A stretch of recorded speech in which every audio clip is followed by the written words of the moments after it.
I'm Tom from DIY Life Tech, and I decided to really put the Viewior air purifier through its paces in a real-world stress test by putting it near the cage where I had some baby chickens. You can see the aftermath of the shavings and things I had in that cage. I ran it for about 2 weeks next to their cage, and chickens are notorious for producing tons of dust.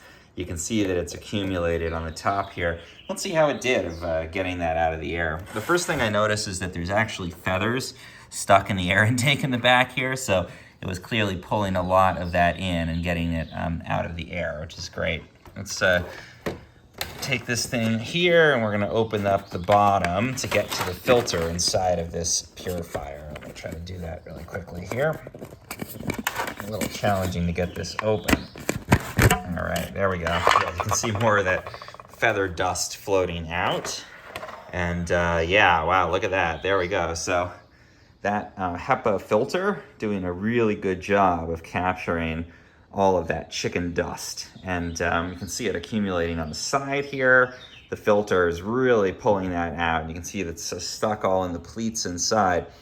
But then once you get to the inside of the filter, you can see there's still some in there, but not too much. So I think what's happening here is the filter is doing a good job. I mean, look at how gross that is. It's pulling all that out of the air. That's about the dustiest environment that I can think of next to a thing of chickens. And what's important here is you can see if you look into the fan, there's almost no dust in the fan at all. So that indicates to me that it's doing a good job. It's pulling the air in. We can see the stuck feathers.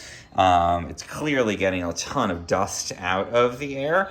And then the fact that the inside of the filter, and especially the fan, which sits inside the filter, is clean means that that filter is getting that stuff out of the air. It's not just blowing it back out into the room. So pretty impressed by that, pretty happy with the performance of the Viewior purifier here. Obviously, you're not going to put this in a room filled with chickens in normal operation, but if it can handle something as crazy as that, probably one of the dustiest animals I can think of, then it's going to do a good job on your day-to-day dust in the house, or even like pet dander from a normal type of situation there. So, you know, good to know if you're considering the Viewior purifier.